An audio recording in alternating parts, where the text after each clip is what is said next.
ក្រោយជំនួបចរចានៅទូគីជាទូទៅអ្វីៗកំពុងចូលកន្លងហើយនេះគឺជាប្រសាសន៍របស់លោកពូទីនបន្ទាប់ពីបានសន្ទនាតាមទូរស័ព្ទជាមួយនឹងប្រធានាធិបតីអាមេរិកដូណាល់ត្រាំអស់រយៈពេលជាង2ម៉ោងនៅចំពោះមុខអ្នកសារព័ត៌មានលោកពូទីនបានចាត់ទុកកិច្ចសន្ទនាជាមួយនឹងសមាភាគីអាមេរិកថាមានលក្ខណៈស្ថាបនានិងអត្ថប្រយោជន៍ណាស់ហើយរុស្ស៊ីត្រៀមជាស្រេចនឹងធ្វើការជាមួយអ៊ុយក្រែនលើអនុស្សរណៈមួយទាក់ទងនឹងលទ្ធភាពចុះកិច្ចព្រមព្រៀងសន្តិភាពនាពេលអនាគតដោយបញ្ជាក់អំពីភាពចាំបាច់នៃការគាស់ឫសគល់វិបត្តិលោកពូទីនបានប្រកាសទៀតថារុស្ស៊ីនិងអ៊ុយក្រែនត្រូវជំនះលើបញ្ហាជាច្រើននិងត្រូវប្រឹងជាអតិបរមាទើបអាចសម្រេចឆន្ទៈសន្តិភាពនិងរកឃើញការសម្របសម្រួលគ្នាមួយដែលអាចទទួលយកបានដោយគ្រប់ភាគីឯចំណែកលោកប្រធានាធិបតីអាមេរិកដូណាល់ត្រាំវិញបានរាយការណ៍តាមបណ្ដាញសង្គមថា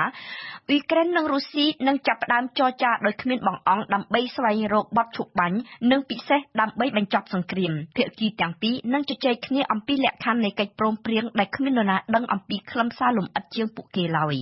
សម្រាប់លោកដូណាល់ត្រាំកិច្ចសន្ទនាជាង2ម៉ោងនេះល្អខ្លាំងណាស់ពីព្រោះក្រោយពីសង្គ្រាមបង្ហូរឈាមត្រូវបញ្ចប់រុស្ស៊ីប្រាថ្នារៀបចំឲ្យមានការផ្ដោះប្ដូរពាណិជ្ជកម្មទ្រង់ទ្រាយធំជាមួយនឹងអាមេរិកពេលនោះគឺជាឱកាសដ៏ប្រពៃបំផុតសម្រាប់រុស្ស៊ីក្នុងការបង្កើតការងារនិងភាពមានបានឯចំណែកអ៊ុយក្រែនវិញក៏នឹងទទួលបានផលប្រយោជន៍ពាណិជ្ជកម្មច្រើនដែរតាមរយៈផែនការស្ដារនិងស្ថាបនាប្រទេសឡើងវិញលទ្ធផលនៃជំនួបតាមទូរស័ព្ទជាមួយនឹងប្រធានាធិបតីរុស្ស៊ីត្រូវបានចែករំលែកប្រាប់ប្រធានសហភាពអឺរ៉ុបប្រធានាធិបតីបារាំងប្រមុខដឹកនាំអាល្លឺម៉ង់និងអ៊ីតាលីរួចហើយនេះបើតាមការអះអាងរបស់លោកត្រាំដែលក៏បានទូរស័ព្ទទៅលោកប្រធានាធិបតីអ៊ុយក្រែនដែរមុននឹងហៅទៅលោកពូទីនលោកសេលីនស្គីបានស្នើមិនឲ្យលោកត្រាំសម្រេចចិត្តដោយគ្មានការព្រមព្រៀងជាមុនពីអ៊ុយក្រែនទេក៏ប៉ុន្តែលោកប្រធានាធិបតីបានសារភាពថាមិនដឹងអំពីខ្លឹមសារលម្អិតនៃអនុស្សរណៈដែលរុស្ស៊ីបានលើកឡើងដើម្បីសម្រេចកិច្ចព្រមព្រៀងសន្តិភាពឡើយសូមរំលឹកថា